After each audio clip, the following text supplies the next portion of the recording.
He was the boy who moonwalked into legend. But behind the glitter glove and silver socks was a man haunted by fame, pain, and untold truths the world never saw. This is the real story of Michael Jackson. Before the king of pop moonwalked into history, he was just a 5-year-old kid from a tiny house in Gary, Indiana. Born August 29, 1958, Michael was the 7th of 9 siblings. Music wasn't just a passion, it was survival. He was a kid with adult responsibilities. Cameras never stopped rolling, neither did the beatings. Michael feared his father, not just respected him. Even as the world cheered, he was just a boy craving kindness. At home, discipline ruled. Joe Jackson wasn't just a father, he was a drill sergeant, belt in hand, demanding perfection. Michael once said he'd faint when his dad walked into the room. It wasn't just fear, it was trauma. But his mother, Catherine, was his angel, soft-spoken, spiritual, the safe place he'd always run to. Where his father gave him rhythm, his mother gave him heart. His father, Joe Jackson, ran the family like a military unit. The Jackson 5 became Motown gold, but Michael's voice, his soul, carried them. In 1982, Thriller became a cultural earthquake. He didn't just make music, he redefined the industry. He broke records, broke barriers, broke gravity itself. But the higher he climbed, the lonelier it got. By the peak of his fame, Michael's face had changed. His nose, his skin, his whole image. Michael said he had 2 nose jobs, the first to fix a break, the second to help him breathe while singing. But it wasn't just physical, it was emotional. He once said he hated his wide nose, a feature tied to childhood trauma and his fear of his father. The world accused him of trying to be white. But Michael wasn't bleaching his skin, he had vitiligo, a rare disease that destroys pigment.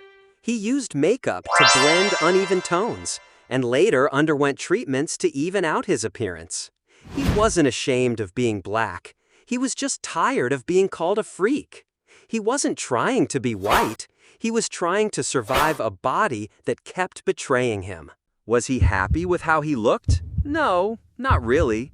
Friends say he often avoided mirrors, and himself. He built Neverland to recapture the childhood stolen by fame. It was more than a home. It was his sanctuary and his prison. He wasn't a monster. He was a man trying to build a world without pain. A place where kids could just be kids, including himself. But Michael wasn't always sorrowful. Behind the curtain was a prankster, a giggler, a man who loved water balloon fights and pie jokes. He once replaced his bandmate's coffee with hot sauce just for laughs. On tour, he'd disguise himself and prank his dancers. His laughter? Contagious. For every tear Michael shed, he gave a smile to someone else. In July 1988, music royalty met real royalty. Wembley Stadium, a sold-out Michael Jackson concert, and in the VIP box, Princess Diana and Prince Charles. Backstage, Michael was nervous, not because of the music, but because he was about to meet one of the most beloved women in the world. Diana admitted she loved his music, especially Dirty Diana. Michael, worried it might offend her, had planned to cut it from the set list. But she insisted. Are you kidding? That's my favorite. And so, that night, the king of pop sang for a princess and won her heart.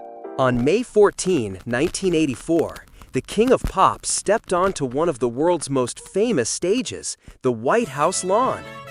He wasn't there to sing, but to stand for a cause, a national campaign against drunk driving called Just Say No. In that moment, the king of pop met the leader of the free world. And despite the global fame, Michael remained soft-spoken, humble, and just a little nervous. February 28, 1984. Music history was about to be rewritten by one man in a single white glove. That night, Michael Jackson won 8 Grammys, the most ever in one night at the time.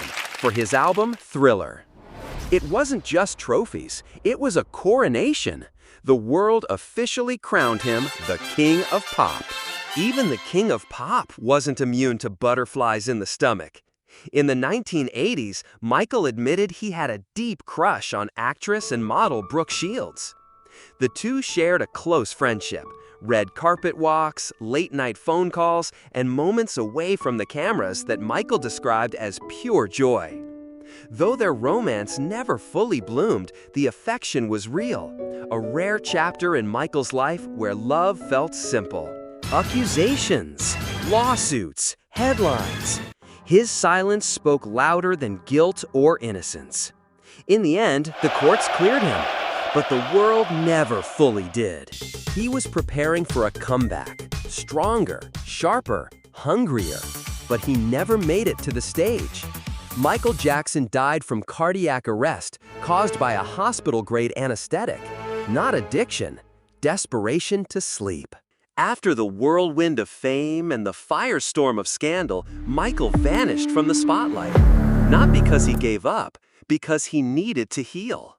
The world saw a superstar, but inside he was broken, tired, afraid, searching for peace, for trust, for himself. His comeback wasn't delayed by laziness, it was delayed by scars, physical, emotional. He waited until he could give the world the version of Michael that still believed, still dreamed, still danced.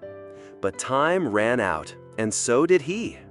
In private, Michael battled more than vitiligo. He suffered from lupus, chronic insomnia, and intense emotional isolation. He missed normalcy. Picnics, movie nights, holding hands in public. He said his happiest moments were with his kids, singing lullabies and dancing freely. Michael's fans weren't just loyal, they were devoted beyond words. But one moment in particular stayed with him forever. During a concert in Germany, a teenage girl broke through security and clung to him as if she'd never let go. The crowd roared, the lights flared. But in that moment, Michael held her like a brother, wiping her tears. Security wanted to rush her away, but Michael refused. He whispered, "Don't cry, you're safe now." That moment became a lifetime memory for her and for him. Michael gave the world music, rhythm, and magic, but the world gave him judgment, loneliness, and pressure. He was misunderstood, misdiagnosed, and mistreated, but never forgotten. His favorite dance? The Robot. Favorite song? Smile by Charlie Chaplin. Because it told him, even when your heart is breaking, just keep smiling.